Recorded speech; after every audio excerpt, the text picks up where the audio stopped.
ये सिद्धांत है कि होनहार बीरवान के लखत चीकने पात। जो होनहार चाहे पशु हो, चाहे पक्षी हो, चाहे पेड़ पौधा हो, चाहे मनुष्य हो, बचपन से ही पता चल जाता है।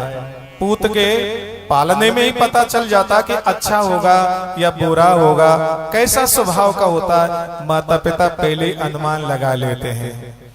तो गोकर्ण जी बचपन से विद्वान, पंडित, ज्ञानी और सब में भगवान, और भगवान को सब में देखने वाले हुए, और धुंधुकारी महाखल और सारे दुर्गुणों से युक्त हुआ।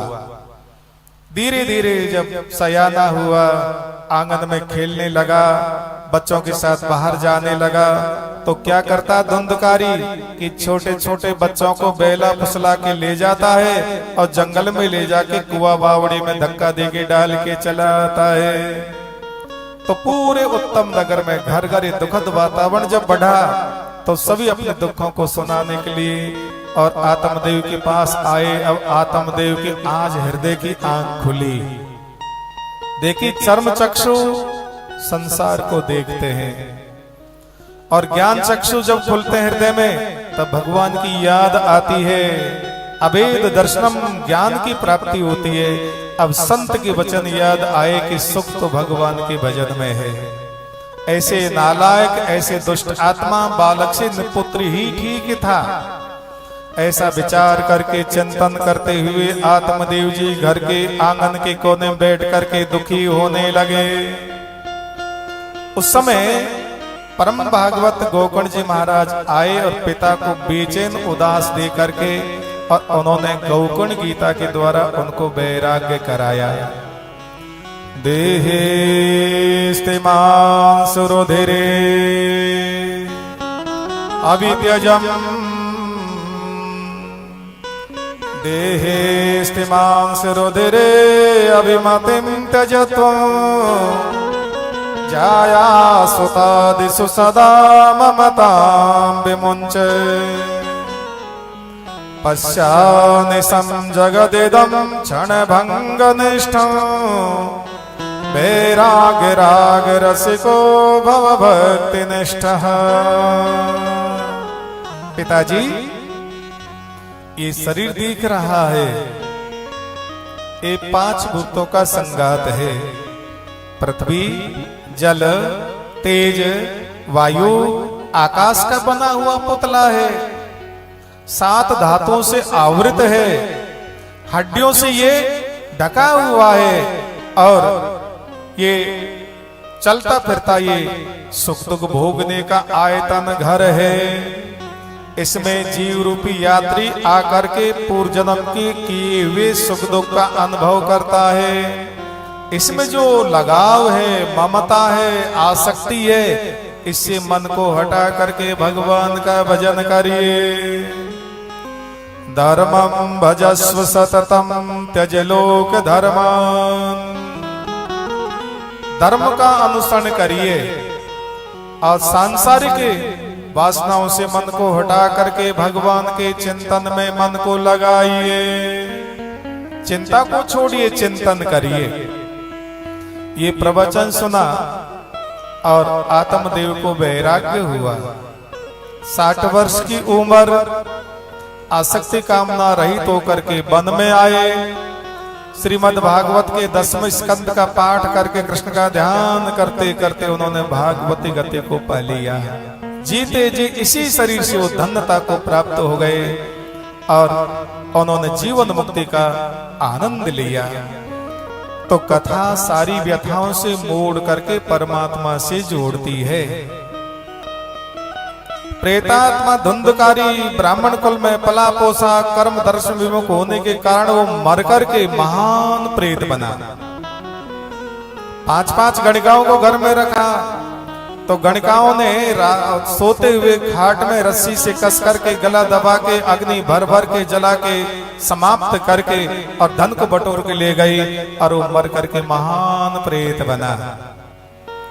अब ये समाचार, ये पता अपने योग बल से, तप बल से फल्गु गंगा के किनारे और परम भागवत गोकर्ण जी को लगा। उन्होंने गंगा में स्नान किया, तर्पण किया, प्रेतशिला पे जाके और अपने पितरों की शांति के लिए तर्पण किया, फिर भी प्रेतात्मा धुंधकारी का कल्याण नहीं हुआ। मन में विचार आया कि जननी जन्मभूमि से स्वर्गारपि गरीयसी, जन्म देने वाली माँ जिस भूमि में जन्म लिया वो जन्म भूमि स्वर्ग से भी श्रेष्ठ आदरणीय है। तो प्रेतात्मा धुंधकारी जो मर करके प्रेत बना, सारे उत्तम नगरवासियों को त्रास दी, सभी अपने बाल बच्चों को लेकर के घर को छोड़ करके दूर जा करके बस गए। पूरा उत्तम नगर सुन्न हो गया, खाली हो गया। और गोकर्ण जी महाराज पुनः जन्म भूमि में आए, आकर के देखा कोई मिला ही नहीं, सुन्नता है। रात्रि का समय, अंधेरी रात। तो देखे सारे संसार के प्राणी दिन भर मेहनत करते हैं, थक जाते हैं, रात्रि को विश्राम करते हैं, सो जाते हैं। जब संसार सोता है तो भगवान के भक्त जग करके भजन करते हैं। तो उस समय परम भागवत गोकर्ण जी महाराज ध्यान में तल्लीन हुए और प्रेतात्मा धुंधकारी रूप बदल बदल करके और गोकर्ण जी को डराने के लिए आया। कभी भैंसा बन करके आया, कभी इंद्र के रूप में आया, कभी अग्नि के रूप में आया, कभी तूफान भयंकर हवा के रूप में आया, कभी भयावनी चित्कार आवाज के रूप में आया। गोकर्ण जी कहने लगे मैं डरने वाला नहीं हूं, तुम कौन हो अपना परिचय दीजिए। समझ लिया कोई भटकी हुई जीव आत्मा है। कमंडलू से जल लिया, गायत्री मंत्र से अभिमंत्रित किया और जैसे छींटा दिया प्रेतात्मा धुंधकारी रोने लगे। क्योंकि मूक बधिर है, वाणी अवरुद्ध है और अग्नि में जलकर के शरीर छूटा, वैसी वेदना वैसी जलन उनके वायवी शरीर में व्याप रही है। तो उस समय कहा कि मैं आपका भाई हूं, धुंधकारी मेरा नाम है, ब्राह्मण कुल में पला पोसा और कर्म धर्म से विमुख होने का मर करके मैं महान प्रेत बन गया हूं। भैया शरीर में बड़ी वेदना पीड़ा हो रही है, आप मेरा कल्याण करिए, मुझे इस योनि से छुड़ाइए। ऐसे शब्द सुना करके अंतर ध्यान हो गए। गोकर्ण जी के मन में चिंता हुई, इनका भला कैसे हो। रात्रि भर जगते जगते विचार करते करते सवेरा हुआ। कर्मों के साक्षी देव सूर्य नारायण उदय हुए और उगते हुए दिन महाराज को प्रणाम करके और गोकर्ण जी ने प्रार्थना की, तुभ्यं नमो जगत साक्षिन् ब्रूहि मे मुक्ति हेतुकम्। तच्छ्रुत्वा दूरता सूर्य स्फुटमित्यवभासत। हे भुवन भास्कर, हे सूर्य नारायण, हे कर्मों के साक्षी देव, मैं आपको प्रणाम करता हूं। आप कृपा करके प्रेतात्मा धुंधकारी का कैसे कल्याण हो उपाय बतलाइए। ये प्रार्थना की आकाशवाणी होती है और आकाशवाणी के द्वारा सूर्य भगवान ने गोकर्ण जी से कहा, श्रीमद्भागवतान् मुक्ति सप्ताहं वाचनं कुरु इति सूर्य वचा सर्वै धर्म रूपम तविश्रुतम। ए गोकर्ण जी महाराज, आप श्रीमद् भागवत महापुराण का संकल्प लेकर के और प्रेतात्मा धुंधकारी को कथा सुनाइए। इससे प्रेतात्मा और भगवत धाम को चले जाएंगे, प्रेत योनि से छुटकारा मिल जाएगा। ये धर्मयुक्त वचन सारे उत्तम नगरवासियों ने आकाशवाणी से सुना। सारे उत्तम नगरवासियों को बुला करके बीती घटना को समझा करके आषाढ़ का महीना, शुक्ल पक्ष, नवमी तिथि, तुंगभद्रा नदी का किनारा उत्तम नगर में और परम भागवत गोकर्ण जी महाराज प्रेतात्मा धुंधकारी का आवाहन करके आसन दे करके और भागवत कथा सुनाने लगे। देवाधीनम जगत सर्वम मंत्राधीना देव। ये सारा संसार देवताओं के वश में है। और सारे देवता मंत्रों के बस में, मंत्र में ऐसी शक्ति है जो भूत प्रेतों को आवाहन करके बुला लिया जाता है, भूत प्रेतों को बांध लिया जाता है, सर्प को बांध लिया जाता है, सिंह को बस में कर लिया जाता है, विशालकाय हाथी को बस में कर लिया जाता है और मनुष्य को बस में कर लिया जाता है। मंत्र में शक्ति है। मंत्राधीना देवता, आवाहन करते हैं देवता आ जाते हैं, प्रकट हो जाते हैं। तो मंत्रों से आवाहन किया और प्रेतात्मा धुंधकारी प्रकट हो गए। तुंगभद्रा नदी का किनारा, व्यासपीठ पर गोकर्ण जी महाराज विराजमान हुए। सारे उत्तम नगरवासियों को बुला करके और कुशा का आसन दे करके प्रेतात्मा धुंधकारी को अमर कथा सुनाने लगे। सुनाने वाले गोकर्ण जी महाराज और सुनने वाले प्रेतात्मा धुंधकारी, और सारे उत्तम नगरवासी इस ज्ञान यज्ञ में सम्मिलित है। तो देखिए, जो हमको दिखाई दे रहा शरीर, ये 5 भूतों का संघात है। इसमें पृथ्वी तत्व ज्यादा होने से तो पार्थिव शरीर कहते हैं, और इसके अंदर जो सूक्ष्म शरीर है, जो 5 ज्ञानेंद्री, 5 कर्मेंद्री और मन बुद्धि चित्त अहंकार, इनसे बना हुआ है। तो देखिए, इसमें वायु तत्व प्रधान होता है। प्रेत आत्माओं में हवा के माध्यम से चलते हैं, और जो देवता है वो तेजस तत्व प्रधान है। तो जैसे ही आकर के बैठे, पहाड़ी हवा के झोंके चलने लगे और प्रेतात्मा धुंधकारी डामाडोल होने लगा, हिलने डुगलने लगा शरीर। तो देखिए, शरीर जब हिलता डुगलता है तो मन में भी विकलता चंचलता बढ़ती है। विचार किया कि ऐसी बात नहीं बनेगी, तल्लीनता पूर्वक सुन नहीं पाऊंगा। उन्होंने चारों ओर देखना प्रारंभ किया। तो पास में हरा बांस का पौधा, छिद्रयुक्त पोला, उस छेद के माध्यम से पोले बांस में बैठ करके कथा सुनने लगे प्रेतात्मा धुंधकारी, जो बाहरी हवा के झोंकों से बच गए। कथा सुना रहे गोकर्ण जी महाराज, और सुन रहे सारे उत्तम नगरवासी, और विशेष तल्लीनता पूर्वक सुन रहे प्रेतात्मा धुंधकारी। तो देखिए, 7 ही बार होते हैं, और 7 ही बारों में जन्म होता है, पालन पोषण होता है, जवान हो जाता है, शादी विवाह हो जाता है, और बाल बच्चे हो जाते हैं, बुढ़ापा आ जाता है, और 7 बारों में ही बीत जाता है।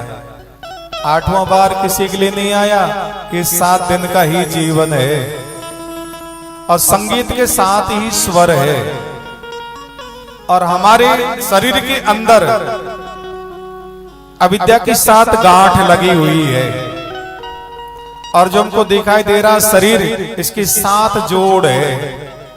आप गिन लीजिए, टकना, घुटना, कमर, कंधा, कोहनी, गर्दन, पंजा। आप क्रम से गिनोगे तो 7 ही जोड़ है, संधियां हैं। तो 7 दिन की कथा गोकर्ण जी महाराज ने प्रेतात्मा धुंधकारी को सुनाई। हृदय की ग्रंथि खुल जाती है। अविद्या, अस्मिता, राग, द्वेष, अभिनिवेश, अहमता, ममता की जो गांठ लगी हुई है वो खुली, और वो प्रेत योनि से छुटकारा मिला, और 4 भुजाधारी देव रूप में प्रकट होकर के सामने आए। सुंदर विमान आया, पार्षद विमान लेके आए। तो उत्तम नगरवासी कहने लगे, क्यों जी, भेद क्यों हुआ? कथा हम सब लोगों ने सुनी, एक विमान क्यों आया? हमारे लिए भी आना चाहिए। तो गोकर्ण जी ने कहा कि विमान चलने वाले पार्षदों से पूछ लीजिए कि वो एक ही लेके क्यों आए। वो कहने लगे, देखो जी, कथा आप सब लोगों ने सुनी है और सुननी चाहिए। सभी आदरणीय सम्माननीय होते, पूजनीय है, किंतु सुनने के भाव अलग अलग होते हैं। 3 कोटियां होती है, 3 श्रेणियां होती सुनने वालों की। पहला उत्तम कोटि, जो प्रथम कोटि का जो श्रोता है, साधक है, वो कथा प्रारंभ होने से पहले आके शांत भाव से बैठता है। और आचार्य जब प्रवचन सुनाते हैं तो कान रूपी दोने के माध्यम से और शब्दों को पीता है और हृदय में उतारता है और उनका ही मनन करता, उनका चिंतन करता और मन की बिगड़ी आदतों को सुधार लेता, उसका कल्याण हो जाता है। दूसरा है सरोता, आ तो गए किंतु आकर के कमियां खोजता है। पांडाल बनाया, इसमें ये कमी, कथा सुना रहे इसमें ये कमी, यानी कमी लेके ही जाता, वो अच्छा ही नहीं लेता।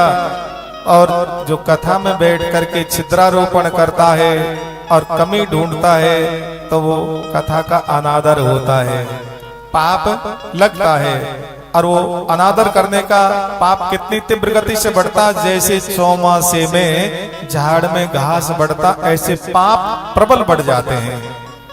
और तीसरा है सोता, जहाँ भगवान की कथा होती है ना, बड़ी चैन की नींद आती है। बहुत से तो इतने टेंशन में होते हैं जो गोली लेकर के सोना पड़ता है, नींद ही नहीं आती। और आप भगवान की कथा में बैठिए, इतनी सगुन, इतनी चैन की नींद आती है, क्योंकि यहाँ पर सारा तनाव दूर हो जाता है, बड़ी तसल्ली मिलती है। तो कथा में आके सो जाते हैं। तो आचार्य सबका ध्यान रखते हैं, प्रवक्ता कौन सो रहा, कौन जग रहा, जोर से जयकारा लगा, सावधान हुआ, एक भी शब्द कान रूपी दोने के माध्यम से उतर गया, वो भी कल्याण कर देता। बोले आनंद कंद भगवान की जय। अदृढ़ं चेहतं ज्ञानं प्रमादेन हतं श्रुतं, संदिग्धो हि हतो मंत्रो व्यग्रचित्तो हतो जपः। अदृढ़ं च हतं ज्ञानम, जिस ज्ञान में दृढ़ता नहीं, परिपक्वता नहीं, निष्ठा नहीं, हतम समाप्त हो जाता है। प्रमादेन हतम श्रुतम, आलस्य में प्रमाद में बैठ करके सुना हुआ भी विस्मृत हो जाता है। संदिग्धो ही हतो मंत्र, गुरु महाराज जो मंत्र दिया, शब्द दिया, उसमें संशय नहीं होना चाहिए, संदेह नहीं होना चाहिए, पता नहीं ये अच्छा है कि दूसरे महाराज का दिया हुआ अच्छा है, ऐसा संशय नहीं होना चाहिए। संदिग्धो ही हतो मंत्र, वो मंत्र फलीभूत नहीं होता। मंत्र का भाव है जो मन को अंतर्मुखी बना दे।